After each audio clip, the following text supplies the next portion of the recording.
into a mangled scrap heap. Witnesses taking dramatic videos of this collapse. It was swaying in the wind. It gained speed, and then it flipped over. The crane killing one pedestrian and hurting several other people. But coming as it did during the morning rush, this could have been even more disastrous. It was something of a miracle that there wasn't more impact, and thank God that the impact on people wasn't worse. And good evening, everyone. At 6 o'clock, I'm Bill Ritter. And I'm Liz Joan. Investigators tonight are looking at what role the weather may have played in this deadly collapse. Crews, as we said, were lowering the crane when it happened. Workers had cleared the area of most of the pedestrians at that time, and that probably saved a lot of lives. Here's the latest tonight, 6 o'clock. One pedestrian was killed, 2 others taken to the hospital, both now in good condition. A third person has minor injuries. The mayor says it could have been Monday before workers and residents are allowed to return to this immediate area where it happened. The man who died, now identified as David Wicks, a 38-year-old who worked at a trading firm. The crane, nearly 2 football fields long, collapsed around 8:30 this morning on Worth Street between Church and West Broadway. A piece of the crane, a 4,600-pound counterweight, came crashing into a nearby building and then landed on someone's desk. And here's what the scene looked like late this afternoon from Newscopter 7. We have 2 reports tonight. Investigative reporter Jim Hoffer on the investigation itself, and Tim Fleischer on the collapse and the victims. We begin with Tim. Tim? And Bill, some believe that this collapse could have been a lot worse. More people injured or perhaps even killed had it not been for the snowy and windy weather. Now, they're also pointing out that it was the weather that was the reason they were bringing the crane down to begin with. I thought they were just lowering it down, so when I saw it just crash and shocked me. The giant crane was being lowered as winds picked up and it began snowing harder this morning. But as seen in this video captured by Glenn Zito, suddenly as the giant arm was being brought down, it started twisting. The 565 feet of steel weighing 300 tons crashing to the ground. This TMZ video also captures the moments after the crane crushed several parked cars. It's really devastating. I happened to be at my desk and saw the crane come down. Right outside the window where Bob Ganley was sitting. The twisted wreckage stretches all along Worth Street, right outside the Sergeants Benevolent Association offices. Our first reaction was to run outside, see if we could render any type of first aid or whatever type of assistance we could do. It was like a war zone out there. The sergeants with the NYPD found the victim who died, 38-year-old David Wicks, who worked at a computerized trading firm. 3 others were injured, 2 hospitalized. Because, again, the crane was being lowered into the secure position and the construction workers were blocking off the area, the danger to people on the street was lessened, and thank God we didn't have more injuries and we didn't lose more people. The crane's framework buckled and bent out of shape, stretched for 2 blocks, most of it missing the buildings on the narrow street. Some pieces of debris crashed through windows and ceilings, this counterweight ending up on someone's desk. The crane was doing work at 60 Hudson Street when crews tried to secure it. FDNY and Con Ed have been sweeping all the related buildings along Worth Street constantly. So far, they have not detected the type of gas levels that give them additional fear of any further problems, but they are literally sweeping them every 15 minutes to check gas levels. It's so unfortunate, you know, when you see an event like this happening. Peter Allen tells me the crane had been there since Monday, and because of its size, he could not help but be concerned. It looked very unstable, you know, when it was so high up in the air. And normally, they say, the street is crowded with people. There is a school nearby, too.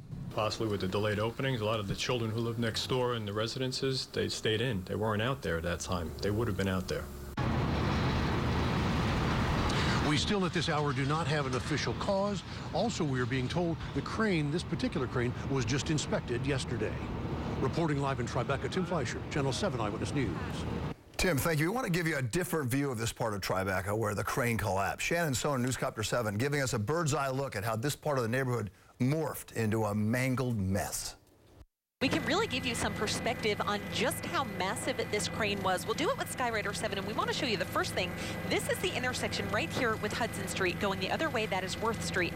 Right here, that is where the base of the crane sat. So we want to bring you through this and give you an idea of what this looks like and just how massive this scene is. Again, you're looking at the base of the crane, and obviously as it came down hard. And it was 565 feet worth of crane right there here is where it crosses with West Broadway, and there you can see as it starts to crush the cars that were parked there. The first couple of cars obviously receiving some damage here, very bad damage, but as you get further down the street, it started to do damage to buildings as well. And look at this car.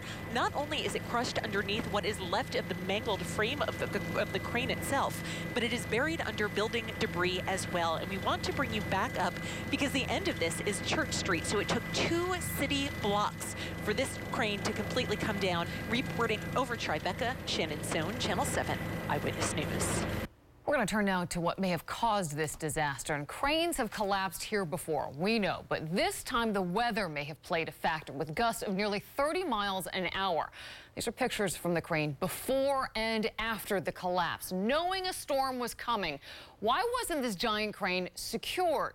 Investigative reporter Jim Hoffer is digging deeper for answers, and he joins us now. Jim. Yeah, not only were the winds strong, the crane with its boom 52 stories into the sky was pushing its maximum limit. It was left that way overnight with the storm forecast for early this morning. Crane's starting to move again. At first, the lowering of the 52-story long boom seems under control. Then it picks up speed, the boom crashing onto cars in the streets below. A crane investigator tells us that operator error could play a role here, as well as weather. That wind with the long boom, that puts a lot of weight on the crane. It can tip them over. It has done it in the past. 6 months ago in Saudi Arabia, a similar type crawler crane in strong winds collapses, killing 100 people in Mecca. Video of that accident almost identical to the video of today's collapse in Manhattan. This morning, as winds from a quick-moving winter storm picked up, workers moved in to try to lower the boom. It was being moved into a secure position because by the manufacturer's instructions, as winds topped 20 miles an hour. The last-minute attempt to lower the crane failed, raising questions about why it was left overnight, extended to its maximum height of more than 500 feet above city streets, with a winter storm forecast. 565 feet of boom up there. Somebody should be checking the weather. Just 24 hours before the storm, the focus wasn't on securing the crane, but on making it longer. Yesterday's inspection was on the ground as they were putting an extension on the boom, and it was successful. The crane is owned by Bay Crane of Long Island City, but was being operated by Galasso Trucking and Rigging. It was a Bay Crane involved in last year's accident on Madison Avenue, in which cables broke while lifting a massive air conditioning unit, injuring 10 people. And in 2010, a Bay Crane had a mechanical problem which caused it to crash against a building in Lower Manhattan. The boom length for this unit was 565 feet, so it's a very large crane. Building says there are 376 crawler cranes at various heights with permits to operate in the city, along with 43 of those tower cranes, all of them operating at any given time, and most of them are in service now because of a huge building boom that is underway. The Buildings Department has about 32 full-time inspectors to make sure these cranes are operating safely in all 5 boroughs. Back to you. Not a lot of inspectors. All right, Jim, thank you. And you can see many more pictures and video from the scene at our website, ABC7NY. Now, the other news of the night, we begin with one of those 2 New York cops shot last night at a housing project in the Bronx. Tonight is out of the hospital. 29-year-old officer Patrick Esposito, grazed in the face by a bullet, happened in the Melrose houses. He is at home now. His partner, 24-year-old Diara Cruz, still in the hospital. She was shot in the stomach and in surgery this morning. The man who shot them turning the gun on himself. With the story, here's Eyewitness News reporter Darla Miles. It still shows the danger every police officer faces every time they go into those stairwells. 2 officers on a routine patrol up and down the stairwell of a New York City housing development, specifically called a vertical patrol, walked into a marijuana deal Thursday evening around 8 in Melrose houses in the Bronx, according to investigators. But they say instead of buying weed, 23-year-old Malik Chavis brought these 2 guns to rob the dealers. And when asked for ID, police say he led them to a 7th-floor apartment where he started shooting at the officers. He allegedly said, "I'm about to die. Get out of the room. I ain't going back to jail." That's why they're doing it, because they want to hang out in the hallway. So they're trying to stop them from hanging in the hallway. If they don't patrol, it'll be worse than what it is. Officer Patrick Esposito was grazed in the head. He miraculously left Lincoln Hospital Friday afternoon, less than 24 hours after the shooting. Officer Deotta Cruz is still there, recovering from a gunshot wound to the torso. She's on the mend, doing well, but she still has a number of days here before she's hopefully walking out as well. Vertical patrols were called into question in 2014 when Officer Peter Liang was in a dimly lit stairwell and accidentally shot and killed a Kai Gurley because he had his gun drawn without any apparent threat. PBA President Pat Lynch says those critics should first consider what happened Thursday night at Melrose. The question in that is, the police officer had his weapon out. This shows why we do. And that was our Darla Miles reporting. Well, folks on Long Island digging out from snow that blanketed both counties. Slick roads made driving treacherous for many drivers. There were dozens of accidents, including one where a car slammed into a tanning salon in Lindenhurst. Despite the bad weather, the Long Island Railroad ran a normal weekday schedule with delays averaging just about 15 minutes or so. Some folks just stayed at home to clean up the mess. And it was a similar story in Nassau County, where the thick, wet snow made driving extremely difficult there. At one point, snow was falling so fast, visibility was very low. School kids weren't complaining, however. Snowfall led to school closures. Kids dragged out their snowboards and their sleds and had a lot of fun on the snow day. By the afternoon, cleanup was well underway. And tonight, the concern is black ice in some areas, right, Lee? No doubt about it, Liz, especially with the numbers dropping below freezing here and all that snowpack. I mean, Long Island, parts of Connecticut got clobbered by this storm. Look at the highest snowfall totals. A foot in Setauket, North Merrick coming in with 10 inches. It was Glen Cove at 7 inches. Then we go to the Hudson Valley, much less in Rye, around 4 inches. Midwood section of Brooklyn, 4 inches. And the Park, about 2.5 to 3 inches of snowfall. Well, there goes the snow. We got a little late day sun. We've had a lot of melting, but the numbers are at 37 degrees. Lots of colors in the Empire State Building. It's actually lit up for the Super Bowl over the weekend.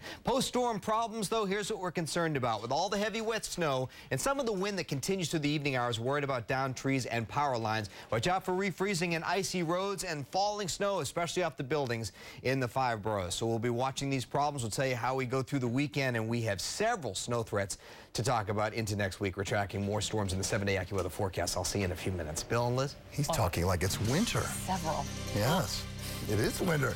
As we continue with Eyewitness News at 6 for this Monday night. So, when was the last time you got a raise? And what if you could vote for your own raise? New York City Council members did just that today. We'll tell you how much more they'll be getting and you'll be paying for next.